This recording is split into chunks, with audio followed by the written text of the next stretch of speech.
Y otro de los recursos que también podemos utilizar como organizador gráfico es el mapa conceptual. En este también, obviamente, como su nombre lo dice, son conceptos de los cuales se van a ir relacionando y ponemos pequeñas palabras indicando cómo se relaciona o que tiene función de, para esto de, es lo que vamos a ver ahorita en una pequeña imagen para que quede mejor entendido. Asimismo, también utiliza las relaciones jerárquicas, es decir, también parte del concepto relevante del cual se desglosan los demás y así sucesivamente hasta llegar al concepto clave y explicarlo como tal o el tema. Si está unido por líneas y palabras de enlace, como bien te lo decía, que establece relaciones entre ellos. Una de sus características principales es que se ven en diferentes tipos de ramas o diferentes tipos de cuadros. Y si lo recuerdas, es el que parte de arriba también hacia abajo y va haciendo flechitas o va haciendo líneas para unir los diferentes tipos de conceptos. Eso le llama conceptual porque no se maneja información bastante grande, sino son conceptos que se van uniendo uno con uno para entender el texto. Eso es un poco más complicado porque realmente tenemos que saber cuáles son los conceptos relevantes de cada una de las temáticas, porque si te fijas en el anterior, ejemplificación, pues aquí podemos poner conceptos y podemos detallar un poco a lo que se refieren, poner un poco más de información. En comparación del otro, sí es más sintético aún, que realmente es, como bien dice, puros conceptos que son importantes o relevantes. ¿Y para qué o cuál es la funcionalidad de estos mapas conceptuales? Pues bueno, primeramente ayuda a identificar los conceptos claves de un texto, que son los más relevantes e interesantes. También nos ayuda a interpretar, comprender e inferir textos, porque a partir de esos conceptos digo, este texto, por ejemplo, habla de la Navidad, que es un evento cultural y un evento cultural y así se empieza a usar. Es cuando empezamos a inferir a través de esos conceptos a qué se refiere cada uno de ellos. Hace la información mucho más práctica, mucho más fácil, pero es un poco más complicado porque tenemos que empezar a inferir de qué trata cada uno de los conceptos y por qué se relaciona con cada uno de ellos. También un pensamiento lógico porque pues sí, requiere de una estrategia realmente buena para saber cómo se relacionan esos conceptos, por lo mismo de que partimos de aquí, ahora qué otros conceptos son relevantes para entender el texto y subordinación e interrelación, cómo ese mismo concepto se relaciona con otros y cómo se interrelacionan en general todos para explicar el tema que estoy, en este caso, o más bien del cual yo quiero hacer notas. ¿Y cómo lo puedo hacer? Pues primeramente localizar los conceptos, identificar cuál es el concepto exclusivo, es decir, del tema a partir y del cual se entienden todos los demás, ordenar a los subordinados, decir cuáles son los más importantes, menos interesantes, cómo se relacionan entre unos y agregar pequeñas palabras de enlace que también me ayuden a entender relación entre uno y otro. Ejemplo, como bien te lo venía diciendo, era a partir de este. El tema es el mapa conceptual. Si te fijas, ese va a ser el tema que va a incluir a todos los demás que vamos a explicar. Por ejemplo, aquí utilizamos una pequeña palabra como enlace, utilizamos como tal una flecha, pero en medio de la flecha utilizamos una pequeña frase que es una, que nos ayuda a entender lo que sigue en el siguiente recaudo, estrategia de aprendizaje. ¿Sale? Es un concepto. Y de esta estrategia de aprendizaje también nos dice que tenemos sus elementos y sus características. Igual podemos utilizar una pequeña frase de enlace entre las flechas y sus elementos, y también utilizamos son, conceptos, palabras, enlace y preposición. Si te fijas, también son subordinados porque los elementos, en este caso, ¿a qué se refiere con elementos? A que tenemos conceptos, a que tenemos palabras enlace, a que tenemos preposiciones y a lo mejor podemos hacerlo más detallado. A conceptos podemos poner conceptos, no sé, sintéticos, abreviaciones. A palabras enlace podemos poner en este caso. Y podemos en este caso también hacer conceptos subordinados, como bien te lo decía, bueno, elementos en este caso que son y nos arroja otra serie de conceptos y a partir también de esos conceptos podemos usar otros y así sucesivamente. Como en la otra parte que dice sus características son, y está la jerarquización, está la organización visual y está la simplificación. Y también de esos conceptos podemos dar otros tipos de conceptos que nos ayuden a entender esos conceptos o dar una ejemplificación de estos y así sucesivamente. Es decir, si te fijas parte de un concepto, todo esto se relacionan para explicar, en este caso, el mapa conceptual y utilizamos una serie de flechas para saber cómo es la relación y a su vez también utilizamos una pequeña de pequeñas palabritas que nos ayudan a entender esta unión que tenemos, o más bien que tiene cada uno de ellos. Por ejemplo, es una, sus, son. Si te fijas, son palabras muy clave, muy sintéticas, de las cuales no requiere mucha información, y es por eso que se le llama mapa conceptual, porque realmente son conceptos que nos ayudan a explicar la temática, son conceptos que se relacionan unos con otros, y son conceptos que realmente parten de jerarquizaciones y de relaciones que tienen con el concepto en general, que en este caso viene siendo con el mapa conceptual. Y es algo, pues, como bien te lo decía, difícil porque tienes que saber cuáles conceptos sí son los relevantes, sí son los importantes para entender el tema en cuestión. Por otra parte, el que se me suele hacer un poco más fácil y sobre todo más atractivo, lúdico, sería el mapa mental, en el cual el mapa mental, pues bueno, esto se viene, es una forma gráfica en el cual podemos representar un tema a partir de pequeñas imágenes y pequeñas ramificaciones. Y lo que pretende hacer, o realmente la funcionalidad, pues es desarrollar la creatividad, desglosar todo o integrar las partes del todo, asimilar, procesar, recordar información a pequeños de colores o pequeñas imágenes que se relacionan con el tema o el concepto que en este caso se pretende explicar. Y bueno, ¿cómo lo podemos hacer? A través de un concepto principal que es normalmente es el que va en medio o en la nubecita de la cual parte a la orden de las manecillas del reloj y se desprende conceptos de forma radical, es decir, puedo poner una flechita y pongo en este caso el concepto y la representación, y de esa flechita puedo hacer otras y así sucesivamente representar realmente la temática en cuestión. Pueden ser diferentes tipos de imágenes variadas siempre y cuando realmente represente el concepto que quiero explicar. También son palabras claves de las cuales a veces no se pone mucha información, sino que también suele ser como tal conceptos, pero que realmente sean representados a través de imágenes que nos hagan recordar, que sean también de tamaños variados y conceptos subordinados, es decir, que también puedo poner un concepto y ese concepto también puede tener otros conceptos que también se desglosен de él y así sucesivamente. Por ejemplo, aquí está este.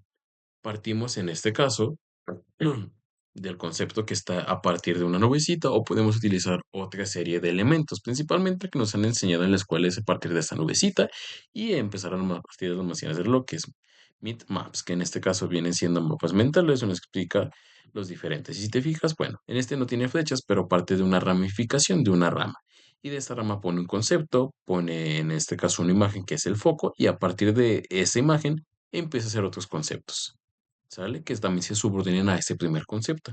Y así sucesivamente cada uno de ellos va poniendo diferentes tipos de colores, diferentes tipos de imágenes, diferentes tipos de letras. Si te fijas en este que dice Simple Rules, hay algún concepto que tiene más ramificaciones, que en este caso una, 2, 3, 4, y sobre todo también. Y es lo que realmente o más bien lo interesante de esto del mapa mental, cuando se vayan a tomar notas, es que tenga colores, diferentes tipos de imágenes, diferentes ramificaciones y que realmente establezca la creatividad de cada uno de nosotros para realmente poner lo importante de la temática que nosotros estemos leyendo. Como bien te lo había mencionado, para hacer un ejemplo del cuadro sinóptico hay que ver el siguiente ensayo, que es el que normalmente no puede, o más bien te decía que era uno de los pocos más complicados, aunque no te di como tal un ejemplo así con alguna información en comparación del mapa conceptual y del mapa mental. Ahora bien, tomemos este texto para realizarlo. Si te fijas, aquí tenemos diferentes tipos de tipografía y diferentes tipos de colores, porque aquí ya nos menciona como tal que un color amarillo nos hace mención de los conceptos más importantes y relevantes, por ejemplo. Ensayo es un género literario que nos dice, ahí si te fijas, es el ensayo. Y del ensayo nos está diciendo qué es y también nos dice cuál es su propósito. En este caso no existe un modelo único, pero tiene diferentes tipos de características, tiene su estructura y también en este caso cuál es su intencionalidad que convenzca y si es realmente una fuente de información confiable. Es decir, esas letras amarillas o ese tipo de tipografía que hemos visto anteriormente nos menciona los conceptos relevantes e importantes que explicar lo que es un ensayo. Ahora bien, lo que tenemos que hacer si identificamos este tipo de tipografías, ya leímos y podemos hacer nuestra toma de notas a través, a través de un cuadro sinóptico, ¿cómo sería? Sería de la siguiente manera. Primeramente, como bien lo decimos, partimos de la izquierda hacia la derecha y lo separamos a través de llaves. Y si te fijas, un ensayo. ¿Qué es un ensayo? Y como bien lo decía aquí, un género literario en prosa y su propósito es analizar. Y como bien dice, género literario en prosa, su propósito es analizar o evaluar un tema. Hasta ahí vamos bien. Ahora, ¿qué otros conceptos se desglosan de ahí? Bueno, tenemos tipos de ensayos, algunas de sus características y estructura. Y asimismo, en tipos de ensayos, ¿qué información o conceptos se desglosan de ahí? Periodísticos, científicos y académicos. Y si te fijas, es a partir de ahí. Interpretan, analizan y hay ensayos. ¿Qué tipos de ensayos es? Periodísticos, científicos y académicos. Ahora bien, ¿Qué otros conceptos que usan? Algunas de sus características son tono formal, uso correcto del lenguaje, mostrar conocimiento del tema, contenido relevante y argumentos. ¿De dónde lo tomamos? De aquí. Tono formal, uso correcto del lenguaje, conocimiento sobre el tema, contenido relevante y argumentos. Ahora bien, su estructura, introducción.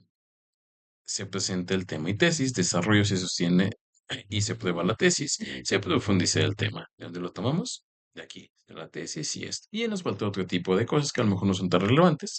Y sobre todo es cómo realmente hicimos el ensayo. Si te fijas, al igual que el mapa conceptual, que el mapa mental, partimos de conceptos de los cuales ese concepto damos una pequeña explicación. Esa explicación también nos desglosa que otras temáticas o ideas complementarias nos ayudan a entender el tema y esos temas también pueden ser comprendidos o damos una ejemplificación de lo que queremos dar y así entendemos en este caso a través de lo que es el mapa conceptual.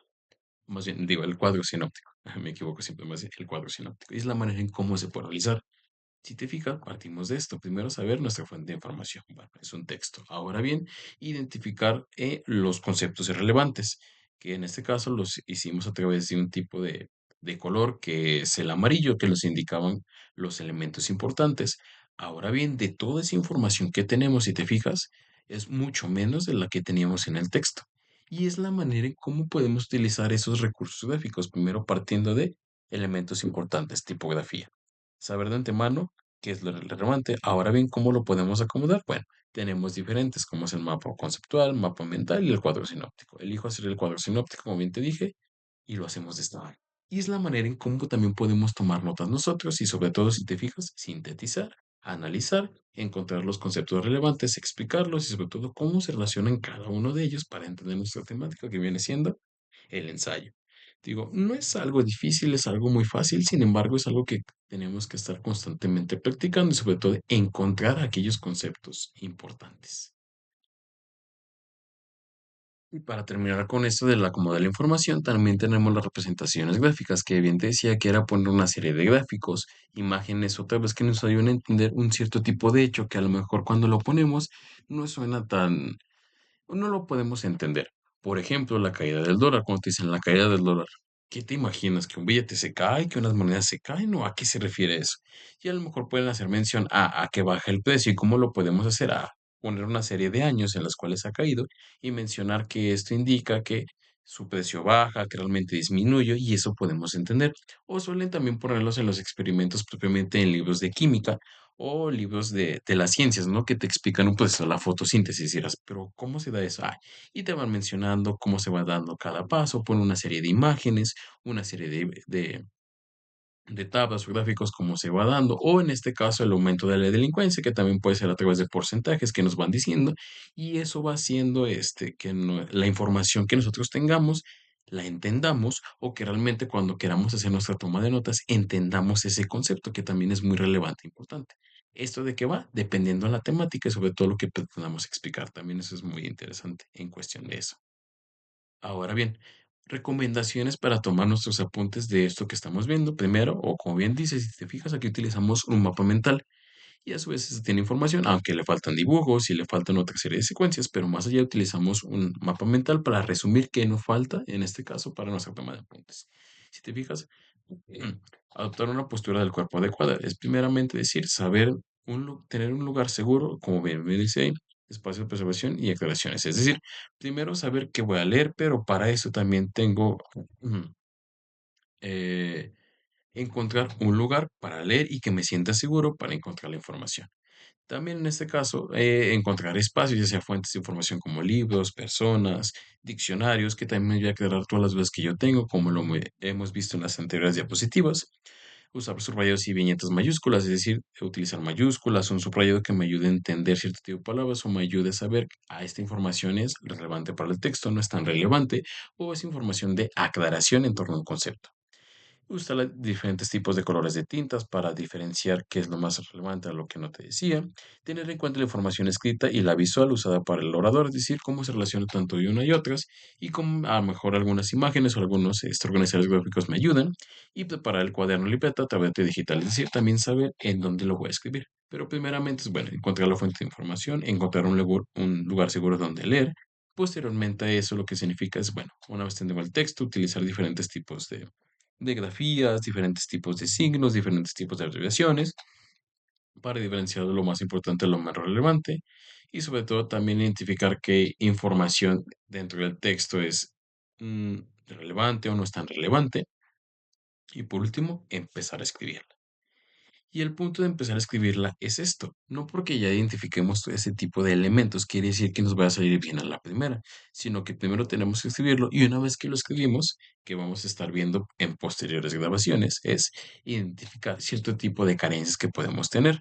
No sé, a lo mejor cambiar una letra o cambiar en ese sentido una palabra propiamente, o saber que esto no lo entendí bien, o saber si voy a poner la cita de un autor, hay que agregarla de esta manera, o realmente si tengo que hacer una paráfrasis o algo por el estilo. Es decir, realmente identificar que podemos utilizar una serie de secuencias y que realmente nuestro borrador no queda a la primera, sino como aquí bien lo menciona, tenemos diferentes tipos de errores que solemos tener y que a la primera no sale nada y es importante volverlo a leer las veces que sean necesarias para hacer las correcciones pertinentes. Y con ello que realmente suceda esto, que realmente tengamos las estructuras pertinentes, una introducción, un desarrollo y una conclusión. Y esto no quiere decir que a lo mejor no nos equivoquemos, sino que a lo mejor nos equivocamos menos y necesitamos otra vez leerlo para saber si es el propósito, si realmente entendí el texto y sobre todo saber si lo estoy haciendo de manera adecuada y que realmente se entiende. Y bueno, esto ha sido todo de mi parte. Espero que realmente la organización, en este caso de la información, y cómo partir de estos organizadores gráficos que vimos tres, sea de tu ayuda para hacer tu toma de notas y cómo los podemos llevar a cabo para identificar los conceptos y sobre todo que sea una estrategia diferente a cómo tomar notas normalmente que es de manera escrita y a lo mejor acomodarlos en organizadores que suelen ser mucho más fructíferos para cada uno de nosotros. Y bueno, de mi parte ha sido todo. Espero que te haya gustado la clase. Hasta luego.